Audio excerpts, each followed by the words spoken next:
Hi guys, I'm Mike. And I'm Stephen. And this is Indy Fanatics, your home for IndyCar content with weekly podcasts and feature videos.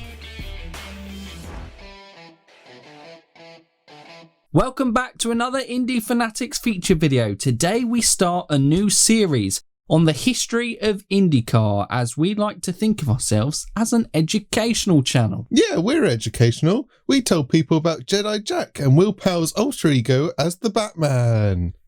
Not the education I was thinking of, Stephen. Oh.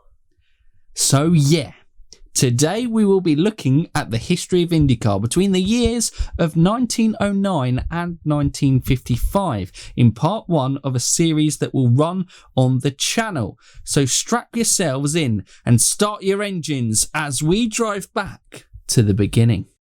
IndyCar began all the way back in 1909 with the first race being in Portland, Oregon, featuring 6 cars and was a 3-lap race won by Howard Covey in his Cadillac. In its inaugural season, it was made up of 23 races with a mixture of street races and dirt tracks. The season finale was a 480-mile race from Los Angeles to Phoenix and lasted more than 19 hours. It's probably the longest IndyCar race ever. The first IndyCar champion would be George Robertson. Also in 1909, the Indianapolis Motor Speedway opened its 2.5-mile oval with its brick surface to the IndyCar calendar, running 50, 100 or 200-mile races. But on May 30th, 1911, a legendary event would be formed, the Indy 500.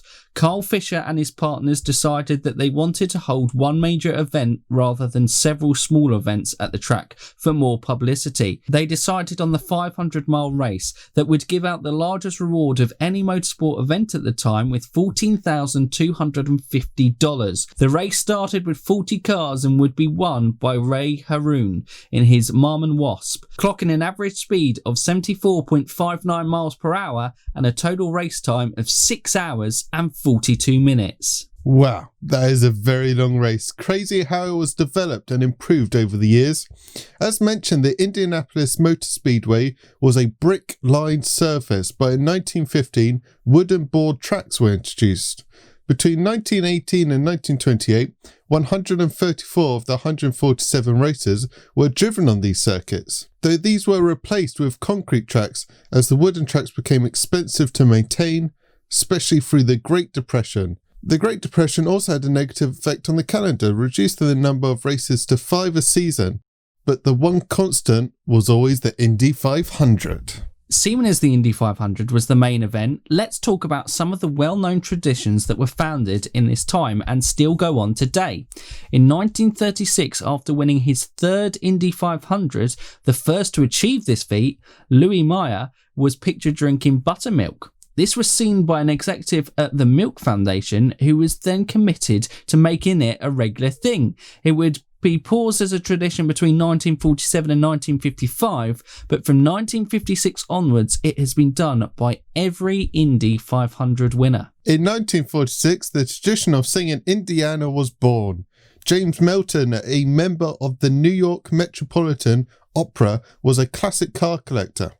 In the first Indy 500 since World War II ended, he provided a number of classic automobiles that drove around the track, and about 45 minutes before the race, he sang Indiana over the public address system.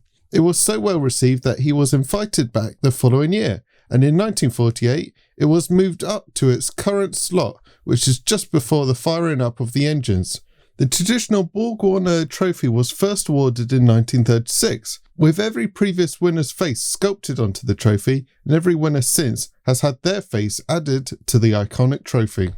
Also in 1946, saw the first championship won by Ted Horn, though he would lose out on winning the 500 to George Robson. He won the title again in 1947 and 1948, becoming the first man to win 3 back-to-back titles in IndyCar history, and it is a record that would last 58 years until Sebastian Bourdais won his 4 Champ Car titles back-to-back between 2004 and 2007.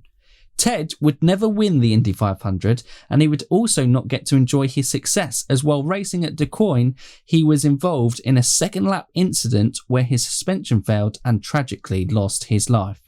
The administrating board of the IndyCar between the period of 1909 and 1955 was the American Automobile Association.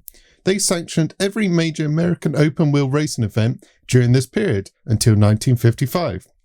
In 1955 at Le Mans, there was a tragic accident that saw Mercedes driver Pierre Levesque crash and kill 82 spectators, the biggest and most fatal crash in motorsport history. On the back of this accident, the American Automobile Association decided to retract their role as governing body, as the sport had become too dangerous for them and did not want to be held responsible if a similar incident happened in IndyCar. And that just about wraps up part 1 of the history of IndyCar. Obviously, the Indy 500 and the IndyCar Championship have been intertwined throughout history. And this main part of the early stages of IndyCar were defined by the Indy 500, as especially during the Great Depression, when those calendar was reduced, the Indy 500 was a far more prestigious award than the championship itself. If you are interested in the point scoring system in this time, click on the card above and it will take you to our history of the IndyCar point scoring system video. As always, if there are any topics, drivers or teams you'd like us to look at in the future, comment down below. And if you're new around here or haven't done so already, Stephen, you can like, subscribe and ding that bell. Ding it! So for now, you Indy fans, keep racing!